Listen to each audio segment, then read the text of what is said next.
السلام عليك يا رسول الله ورحمة الله وبركاته.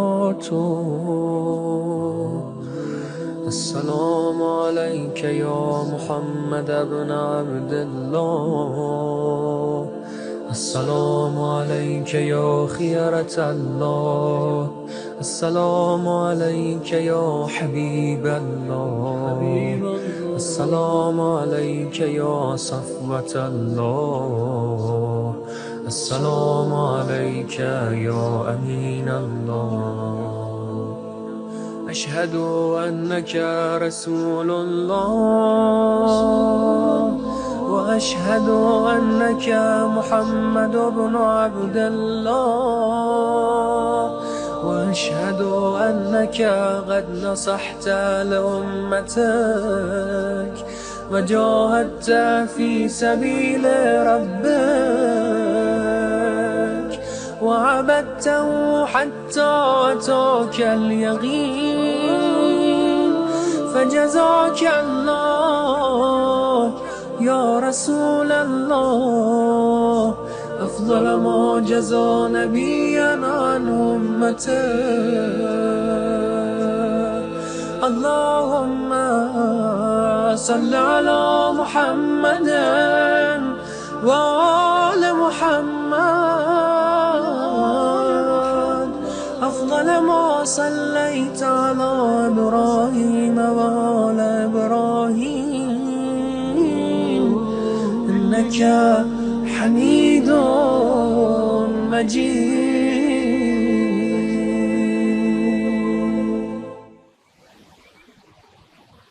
Bismillahirrahmanirrahim. Alhamdulillahirabbil alamin. Assalamualaikum ayuhan nabiyyu wa rahmatullahi wabarakatuh.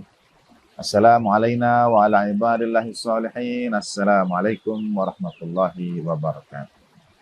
Asyhadu an la ilaha illallah wahdahu la syarikalah wa asyhadu anna sayyidana maulana Muhammadan abduhu wa rasuluh. Allahumma salli ala sayyidina Muhammad wa ali sayyidina Muhammad wa ajil farajah. Saudara sekalian rahimakumullah, udara yang segar setelah hujan dan suara mericik air, pemandangan yang hijau, nikmat karunia Allah Subhanahu wa taala. Dalam sebuah riwayat, Imam Ja'far As-Shadiq alaihissalatu wassalam menyampaikan tentang kewajiban kita memelihara alam ini. Saudara barangkali ingat ada hadis baginda Nabi Shallallahu Alaihi Wasallam, bahkan sekiranya saya meriwayatkan bil makna, bahkan sekiranya tersisa dari dunia ini waktu tinggal sehari, dan pada tanganmu ada sebutir biji benih, maka tanamlah biji dan benih itu.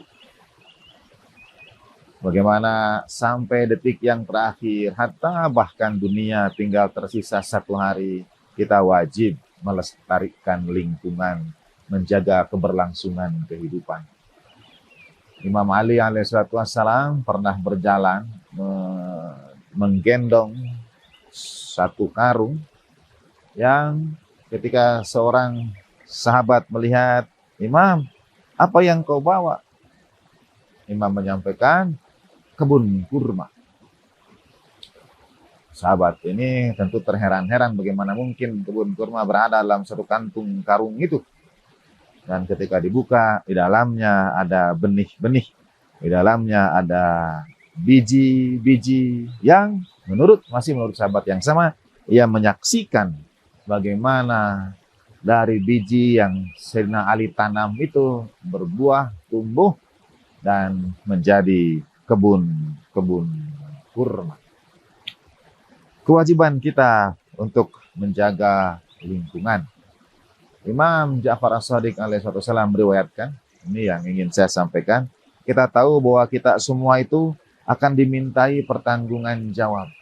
Akan ditanya tentang nikmat-nikmat apa yang sudah kita alami, kita lakukan, kita rasakan, dan lain sebagainya.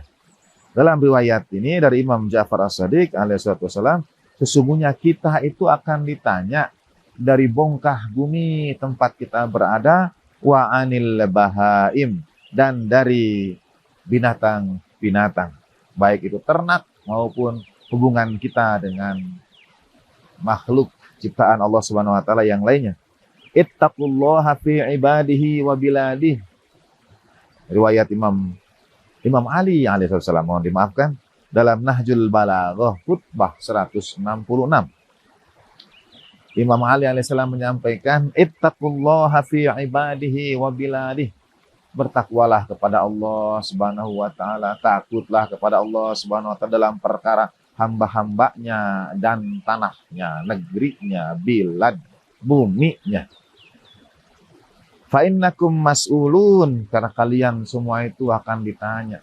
Kalian semua itu bertanggung jawab, kalian akan dituntut pertanggungan jawaban itu anil biqa'i wal bahaim, dari bongkah bumi yang kalian pijak, dari tanah yang kalian kelola, atau sumber dayanya kalian ambil dan lain sebagainya, wa anil bahaim, dan juga dari binatang-binatang. Artinya kita semua akan dimintai pertanggungan jawab. Kalau kita punya hewan peliharaan, kita akan dimintai pertanggungan jawab.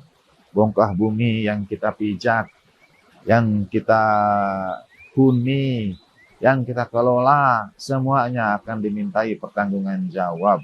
Innakum mas'ulun, kata Imam Ali alaihissalatu wassalam.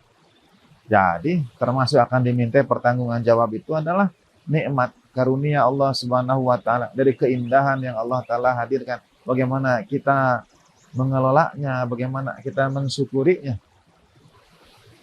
Allah yarham ayahanda tercinta, dalam satu perjalanan pesawat ke Republik Islam Iran bersama Allah yarham Kiai Haji Abdurrahman Wahid. Sepanjang jalan beliau berdua berbincang, Allah yarham ayah, bapak, dan bersama kakak saya waktu itu. Menurut beliau berdua, itu perjalanan yang paling penuh dengan gelak tawa karena canda dari Allah yarham Kiai Haji Abdurrahman Wahid. Dan dalam kunjungan ke Iran itu, pulang beliau menyampaikan, ada perbedaan Kang Jalal, kata beliau. Waktu itu masih tahun 1990-an. ada perbedaan antara Indonesia dan Iran. Apa itu Gus? Kata Allahyarham Bapak. Kata Gus Dur, kalau di Indonesia, kalau di Iran, padang pasir diubah jadi hutan. Kalau di Indonesia, hutan diubah jadi padang pasir. Itu barangkali disampaikan sebagai candaan, guyonan, tapi pada saat yang sama mengajarkan kepada kita pertanggungan jawab yang Sayyidina Ali sampaikan ini. Indonesia yang dikaruniai hutan, kalau sampai berubah menjadi padang pasir yang tandus, yang gersang, yang tanahnya tidak gembur lagi, fa innakum mas'ulun. Kalian semua itu nanti akan dimintai pertanggungjawaban. Semoga kita dapat mengelola sekali lagi syukur nikmat atas nikmat yang indah, karunia alam yang cantik dari Allah Subhanahu wa taala. Wa sallallahu ala sayyidina Muhammadin wa alihi tahirin walhamdulillahi wa lakum minkum wa ma taufiqi illa billah alaihi tawakkaltu wa ilaihi unib. Wassalamualaikum warahmatullahi wabarakatuh.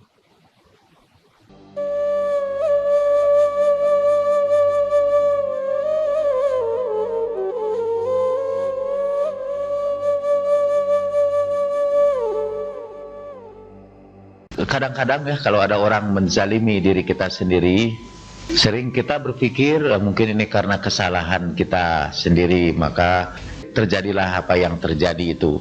Jadi itu karena kita menzalimi diri sendiri, maka orang lain jadi menzalimi diri kita.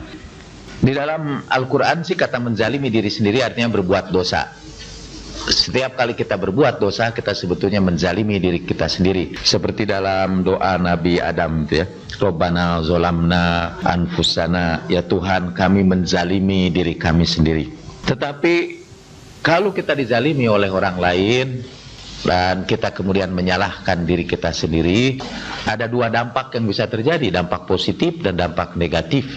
Saya mulai dulu dari yang negatifnya dulu. Ya, konkretnya saya ingin memberikan contoh ketika seorang perempuan misalnya tadi disakiti oleh suaminya. Selalu contohnya itu kan perempuan disakiti oleh suaminya. Padahal banyak juga suami yang disakiti istrinya.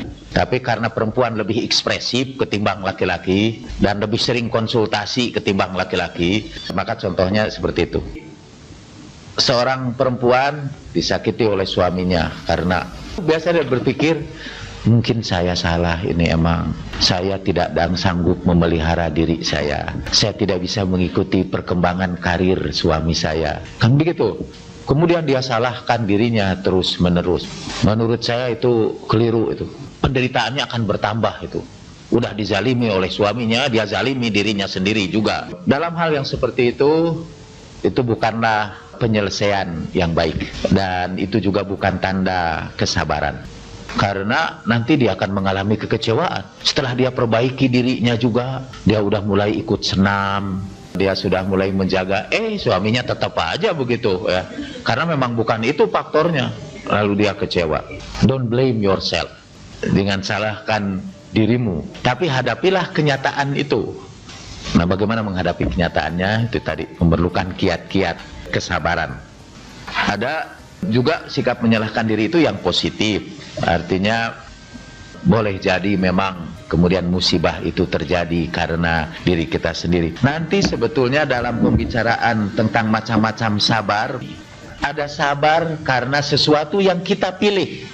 Misalnya seperti sabarnya seorang murid untuk belajar, itu dipilih.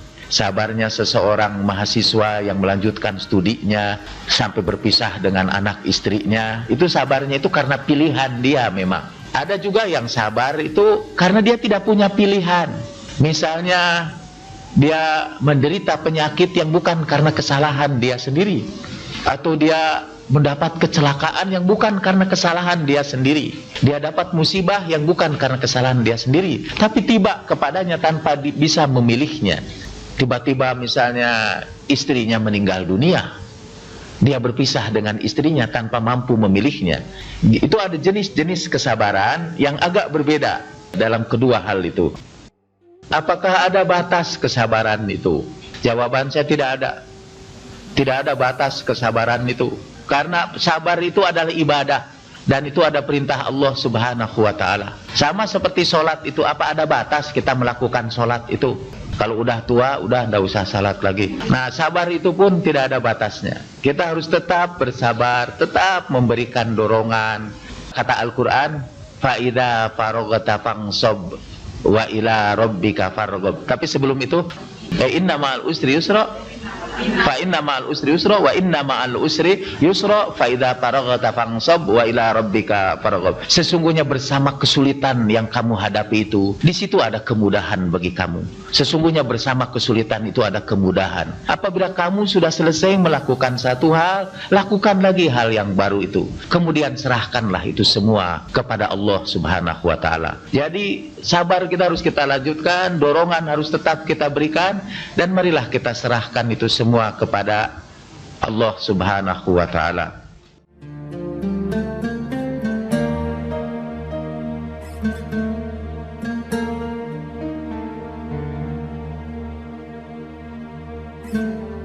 Thank you.